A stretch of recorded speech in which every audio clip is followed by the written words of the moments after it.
malheureusement des cas qui faisaient des mobilettes finalement. Et ben voilà, ça y est. Hey, what's up mobber? Je vais te montrer une mob, t'es pas prêt, une vraie beauté. 1, 2, 3. Une caddie mon pote. Mais pas n'importe quelle caddie, une GAC caddie et non une motobécane. Je t'explique un peu mais tu dois connaître à mon avis. Voilà donc ce que j'ai récupéré, une GAC. Donc GAC c'était les Espagnols qui ont repris la licence motobécane ou MBK et qui faisaient des mobilettes. Finalement ce sont des MBK. Sauf que celle-ci a un petit peu tous les modèles et elles sont un petit peu différentes de celles qu'il y a chez nous. Je te montre un peu en détail. Donc voilà la Brel, c'est donc une GAC comme j'ai dit, sous licence espagnole. Et ça, tu me diras si je me trompe, mais il n'y avait pas chez nous.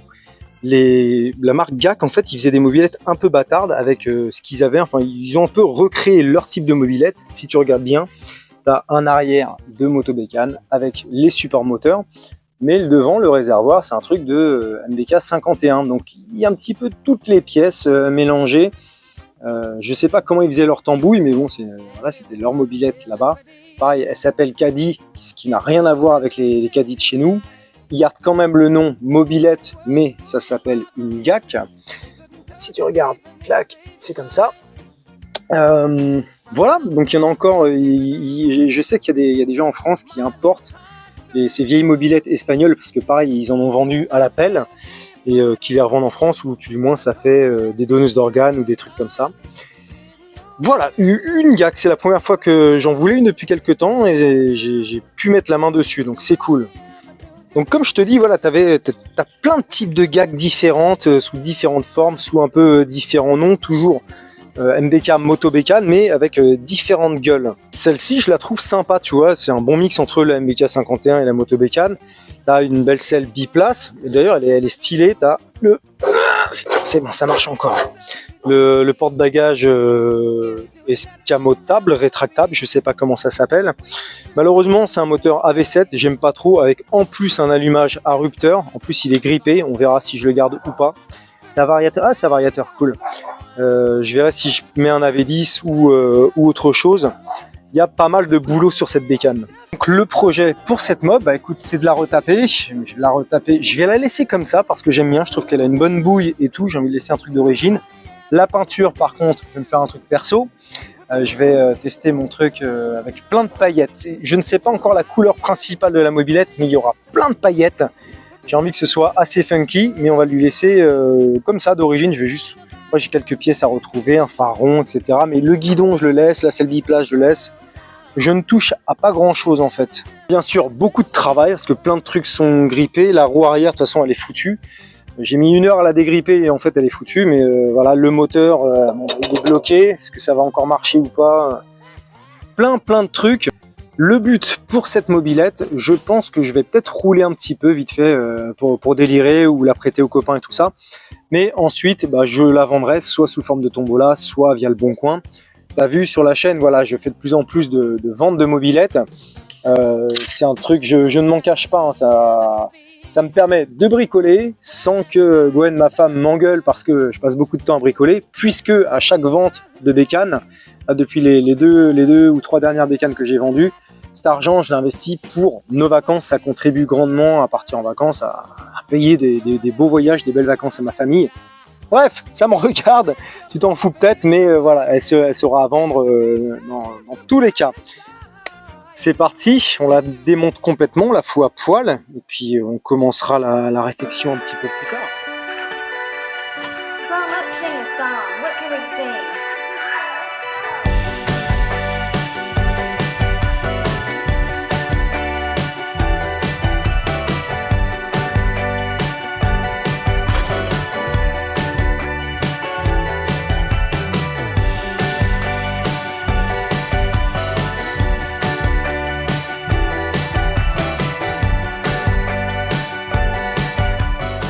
Ok, bah écoute, il reste plus grand chose, je vais démonter la fourche.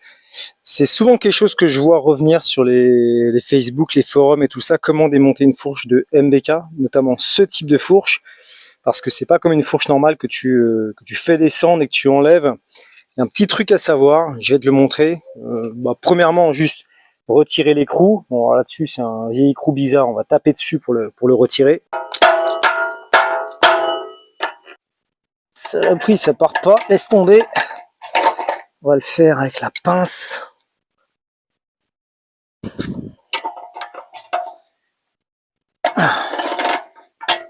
Voilà. Ensuite, on enlève la languette, je vais pas réussir à une main, et on retire cet écrou-là. Hop, douille de 32. Et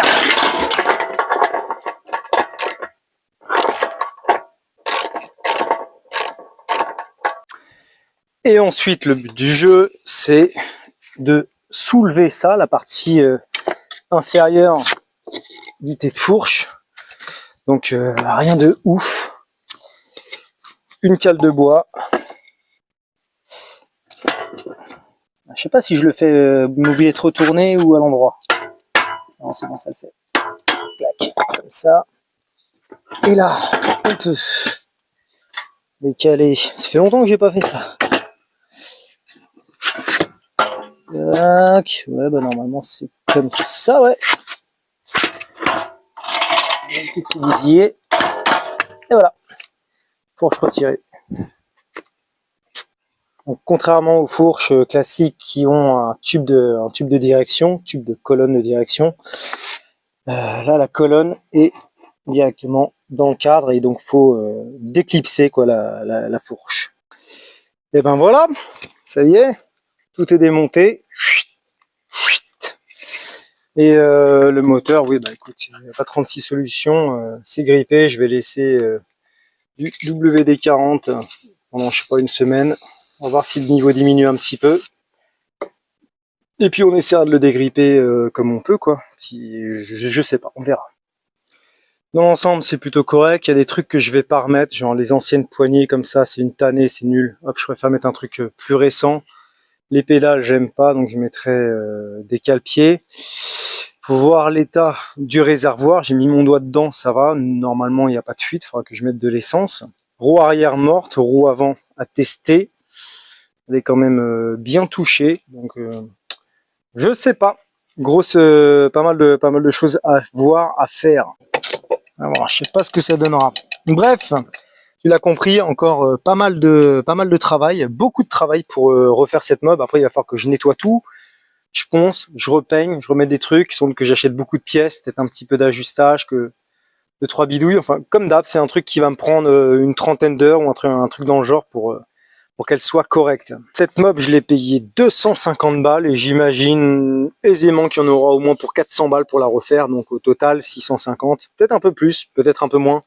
C'est toujours variable, mais en général, quand tu fais une réflexion, quand tu pars sur cette base, qui est pourtant complète, toujours très vite, tu arrives à 400-500 balles. Hein. Ça va très très vite. Hein. Les pneus, les chambres à air, les câbles, les gaines, les chaînes. Là, le moteur, je sais pas si je dois le remplacer complètement ou juste racheter un haut moteur. Plein de trucs, ça va hyper vite. C'est quelque chose que j'essaie toujours de dire dans mes vidéos quand je restaure des mobs, parce que quand bien même tu trouves une mob pas trop chère, là 250 balles c'est ok, faut toujours prendre ça en compte derrière. Est-ce que tu as le matos, est-ce que tu as la place, est-ce que tu as le temps, est-ce que tu auras les finances pour restaurer une mob. Tout le temps, quand tu achètes une mob à restaurer, faut toujours t'attendre à 400-500 balles. Et je rebondis sur, on voit souvent ça sur internet, sur les groupes Facebook ou ailleurs, un peu la critique des prix des mobs. Ah, c'est vachement cher maintenant. Bah oui, mais parce que elles sont toutes pourries et quand tu les refais, bah, souvent t'es pas loin des 1000 balles pour retaper une mob, quoi. Donc c'est ça qu'il faut garder en tête. Après, si tu as de la chance et que tu tombes sur une mob qui est déjà dans un pur jus, qui fonctionne hyper bien, c'est vachement cool. Mais garde ça en tête. Une mob à retaper, à chaque fois, ça me coûte une couille. À chaque fois. Ok, on est un petit peu plus tard. Et le niveau a pas vraiment baissé, mais je vais te montrer comment je tente de débloquer un moteur bloqué. Ça se trouve, il a serré, hein, c'est pour ça que c'est bloqué. Mais dans le doute, je vais te montrer. Donc le truc, tu prends soit un bout de manche à balai, soit là je prends mon maillet, mon marteau, en fait un truc en bois, je le fous dedans, et puis tu tapes, et puis tu vois si ça descend.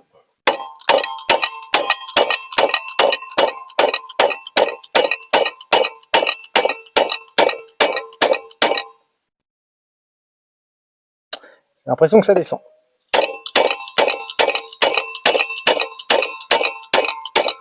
Bon, bah voilà, ça a marché. Il est arrivé jusqu'au transfert. Et par contre, ouais, un petit peu de mal à sortir le truc. J'espère que le vilebrequin n'est pas grippé non plus.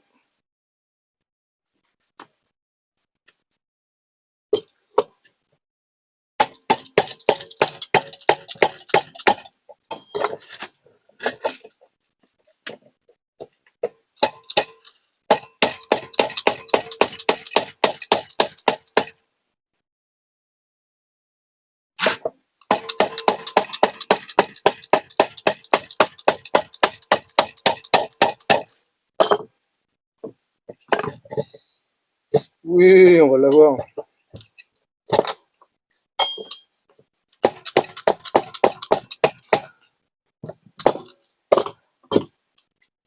Allez. Bon, c'est juste grippé.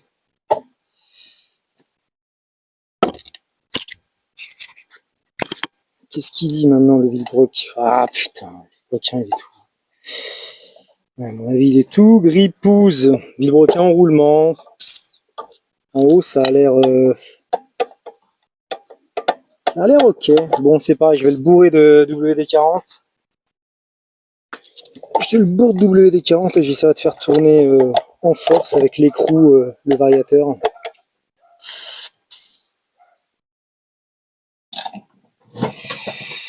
Je vais le faire dans le sens de serrage.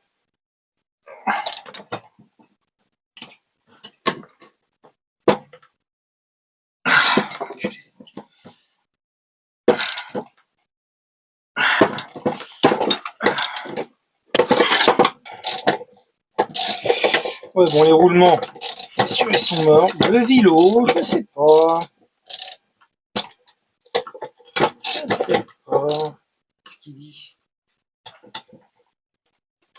Non, il n'a pas de jeu, le vilo. Le vilo m'a l'air sauvé. Ouais. Si. Cool. Allez, Bon, j'en profite, okay. Petit coup de pub pour ma gueule. Si ça t'intéresse, si tu veux gagner cette mobilette, sache qu'elle est en vente en tombola. Donc si ça t'intéresse, tu vas en description ou en premier commentaire épinglé. Et donc tu cliques sur le lien, tu arriveras sur un site pour un don. Alright, tout a été nettoyé, dégraissé. Pour nettoyer en général, je prends du Scotch-Brite comme ça, et puis si c'est de la boue et tout ça, machin, bah avec de l'eau. Et si c'est du gras et tout, bah avec de l'essence, ou bien j'ai un espèce de détergent, je sais plus ce que c'est, mais bon bref, ça enlève vachement bien, et puis ça commence en plus à, c'est vraiment assez, ça attaque la peinture, donc c'est mieux pour commencer le ponçage. Et ensuite pour le ponçage, bah écoute, du papier à poncer, je te fais du 240.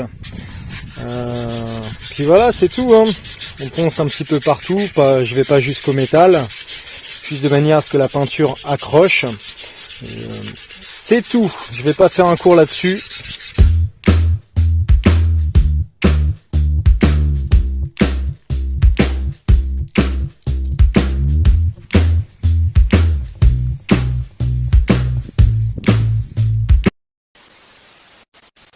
Ok, ça y est, tous mes éléments sont peints depuis quelques heures. J'ai pas enregistré, ça a bugué le téléphone, peu importe, on s'en fiche.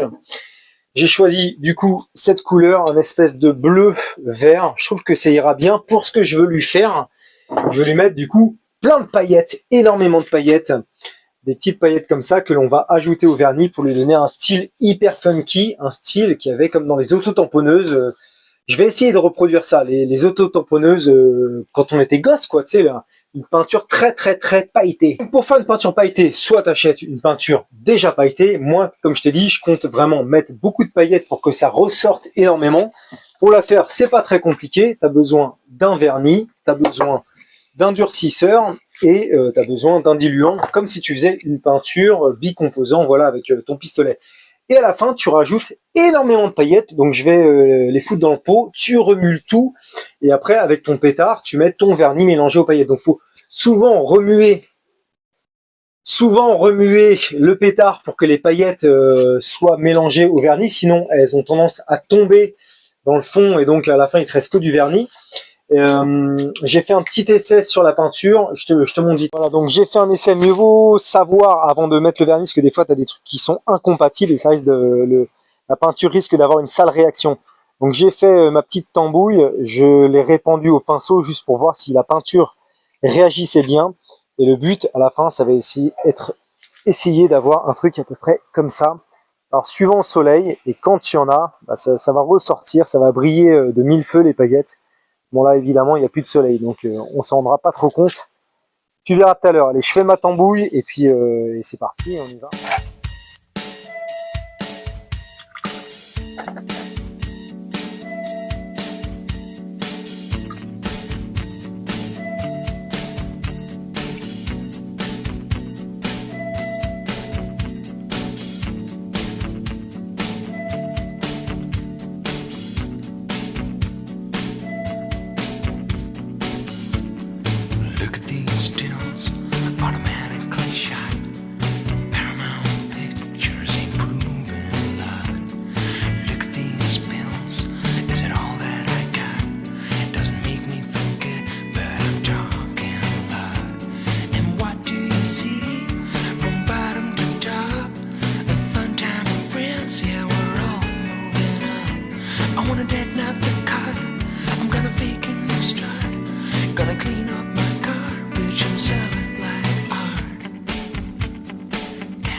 Et ben voilà, regarde, admire un petit peu l'œuvre d'art, ça y est, du verre pailleté. Je suis content, ça a plutôt bien marché. J'ai dû changer de pétard en cours de route parce que j'avais pris le petit. Les paillettes passaient pas à travers. Bref, peu importe. Ça a marché, je suis content. Donc voilà, au niveau du verre pailleté, là, je crois pas qu'on s'en rend bien compte à l'écran, mais quand tu regardes comme ça, ça envoie bien des paillettes. J'hésitais à en mettre un peu plus et j'avais peur que ça recouvre trop et qu'on voit plus la couleur d'origine, cette espèce de bleu-vert. Finalement, je me dis j'aurais peut-être pu en mettre un peu plus, mais on verra sur un prochain projet. En tout cas, quand tu le regardes comme ça, au soleil, tu as vraiment toutes les couleurs de l'arc-en-ciel qui ressortent, contrairement à une peinture pailletée classique, avec des paillettes mélangées à la peinture, où tu vas juste voir des petits reflets argent ressortir. Là, c'est vraiment paillettes, quoi, paillettes arc-en-ciel. T'en penses quoi des paillettes, Gwen? T'aimes bien? T'aimes bien les paillettes? Paillettes, bah, elle aime bien les paillettes, évidemment. Retournons nos moutons. Donc voilà, comme je disais, ça crée vraiment un aspect arc-en-ciel dès qu'il y a du soleil. Ça ressort encore plus que là, tu peux le voir en vidéo. La question, voilà, aurais-je dû charger un petit peu plus? Ouais, peut-être. Bref, peu importe. Je trouve ça funky, je trouve ça vraiment marrant. Après, on aime ou on n'aime pas, mais au moins, on crée quelque chose qui existe très peu, quoi. Bref, c'est original, c'est une mob à part. Pour créer cet effet pailleté, bah voilà, tu l'as vu, hein, c'est pas compliqué, il suffit que t'aies un pétard. Alors, ce qu'il faut surtout pas faire, la toute première fois que je l'avais fait, j'avais mis du vernis en bombe, j'avais mis des paillettes dessus, après j'avais remis du vernis, ça marche pas, faut vraiment le mélanger au vernis, donc il te faut un pétard pour que ça marche bien. Et voilà, donc vraiment pas compliqué, hein. Si tu fais ta peinture au pétard, bah, tu peux tenter, voilà, acheter ça. Les paillettes, je les ai achetées sur Amazon, une dizaine d'euros, il m'en reste encore plein, j'ai de quoi faire au moins 5 ou 6 mobs avec. Pour cette vidéo, bah, on va s'arrêter là, c'est déjà pas mal, on a déjà bien bossé sur la mob, il n'y a plus qu'à réassembler tout ça, donc il faut encore que je trouve des jantes, il faut remonter le moteur. Au niveau de la config, je ne sais pas si je laisse d'origine ou si je mets un petit kit 70, étant donné que le prix c'est à peu près le même, peut-être mettre un kit 70, l'inconvénient c'est qu'il faudra que je mette un pot. Je me laisse le temps de réfléchir, on n'est pas pressé. J'espère que ce projet te plaît. Dis-moi ce que tu en penses dans les commentaires, que t'aimes ou pas, hein, peu importe, de toute manière, il continue comme ça. Allez, ciao les gars, bonne semaine, et à plus.